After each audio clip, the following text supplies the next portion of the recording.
Dahulu kala, di suatu desa kecil dekat lembah yang asri, tersebutlah dua bersahabat bernama Embro dan Pipo.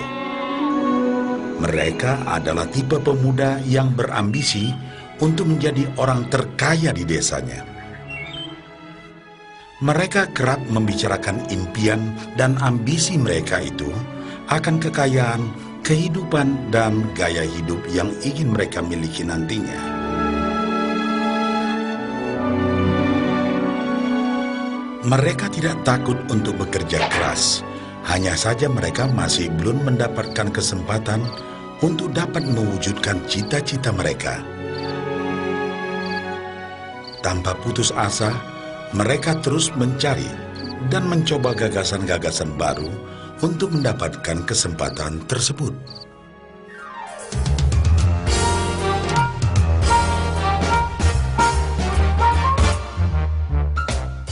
Hingga suatu hari, kesempatan itu pun datang.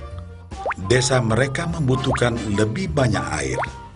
Oleh karena itu, kepala desa mempekerjakan Embro dan Pipo untuk mengambil air dari mata air di gunung untuk dibawa ke tempat penampungan di desa.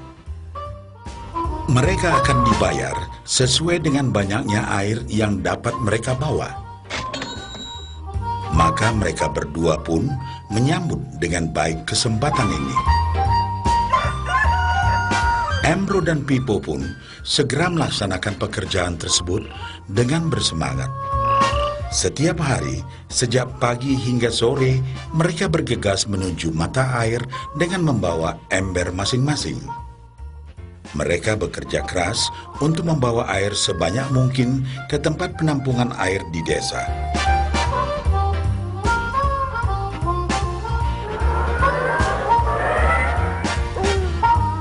Menjelang sore hari, mereka pun pulang dengan membawa upah dari hasil jerih payah mereka hari itu. Embro merasa puas sekali dengan pekerjaannya itu dan besarnya upah yang ia dapatkan. Dia yakin bahwa dengan pekerjaannya ini, ia bisa segera mewujudkan cita-citanya. Bahkan untuk menambah penghasilannya, Embro membuat ember yang lebih besar agar dapat lebih banyak membawa air. Embro yakin dengan penghasilannya sebesar itu, tak lama lagi ia bisa segera membeli sapi dan memiliki gubuk baru yang ia idam-idamkan.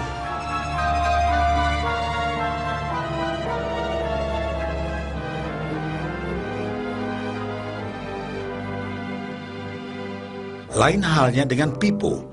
Dia merasa tidak nyaman dengan cara yang mereka lakukan itu. Ia mencari cara yang lebih nyaman untuk mendapatkan lebih banyak uang. Suatu hari, Pipo mendapat sebuah gagasan.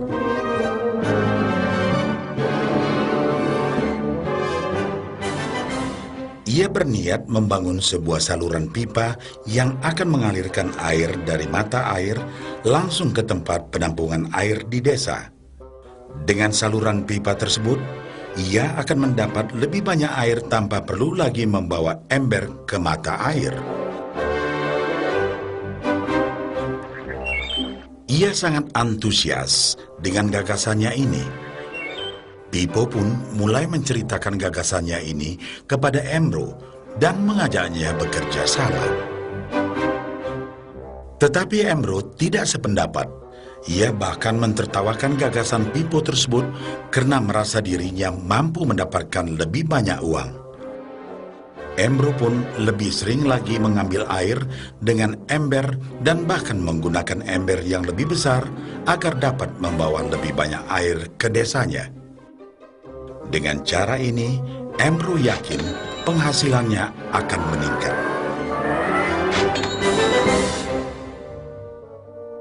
Pipo akhirnya memutuskan untuk mewujudkan sendiri gagasannya itu. Dia mengerti bahwa tidaklah mudah untuk membangun dan menyelesaikan saluran pipa tersebut. Dibutuhkan beberapa tahun untuk bisa menyelesaikan dan menikmati hasilnya. Namun tekadnya telah bulat. Ia pun tetap bekerja mengangkat air dengan ember setiap hari seperti biasa.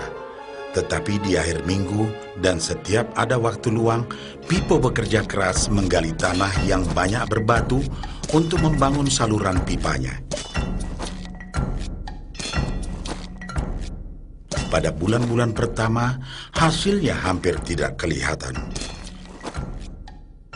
Orang-orang desa mulai banyak mentertawakan dan mencemooh Pipo. Mereka menjulukinya Pipo si manusia saluran pipa.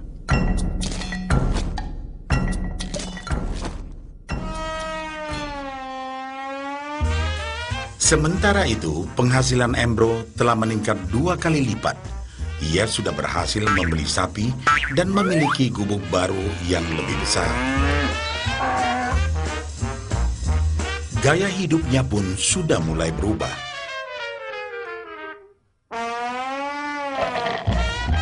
Ia sering menghabiskan waktu sepulang kerja di bar, menikmati hasil jerih payahnya mengangkat ember.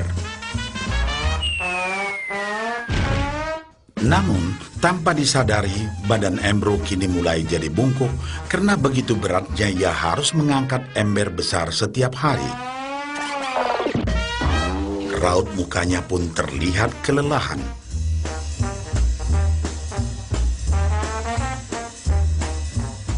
Semakin hari, semakin sedikit air yang dapat dibawanya karena tenaganya berkurang seiring bertambahnya usia.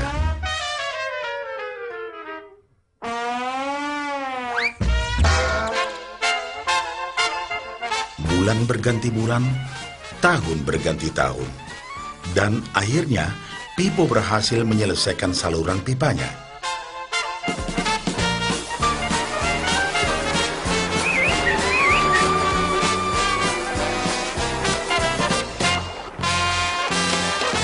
Kini, tanpa perlu bersusah payah mengangkat ember, Pipo akan mendapat lebih banyak uang berkat air yang terus mengalir memenuhi tong-tong air di tempat penampungan. Air terus mengalir tanpa henti, bahkan saat ia tidur, makan, ataupun saat pergi berlibur. Pipo pun puas dan bangga. Berkat tekad dan kerja keras, kini penghasilannya pun mengalir tiada henti, seiring aliran air di saluran pipanya.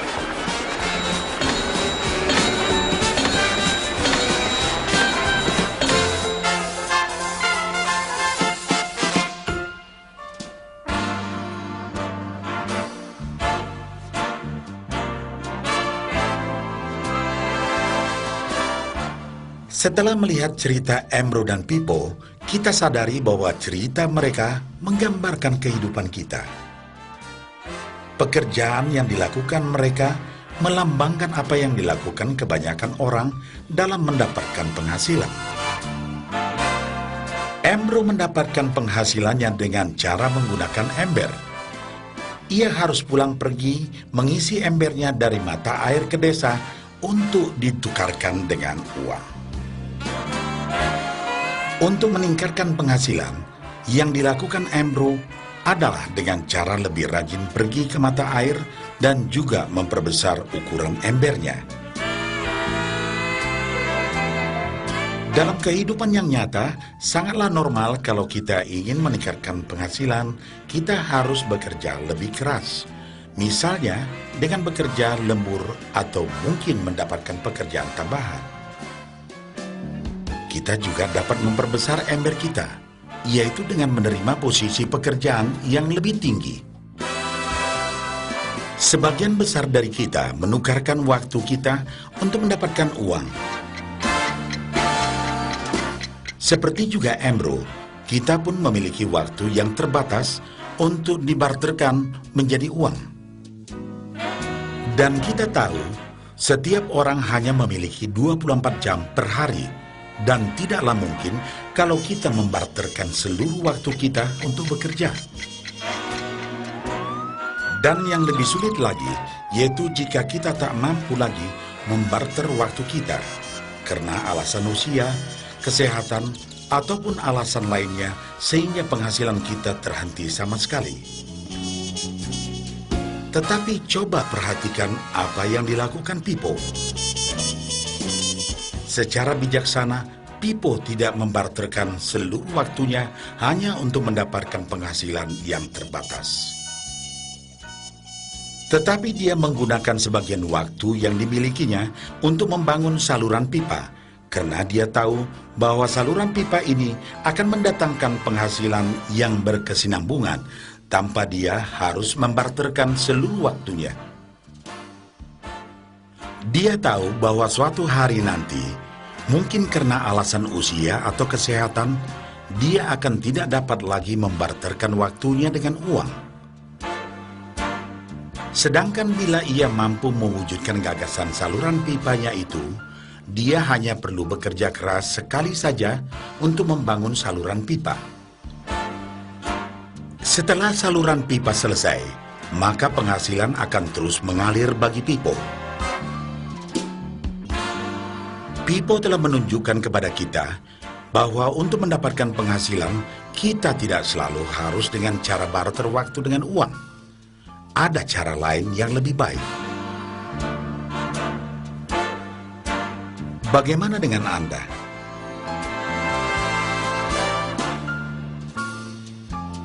Apakah Anda masih seperti Embro yang membarterkan waktu Anda untuk mendapatkan penghasilan?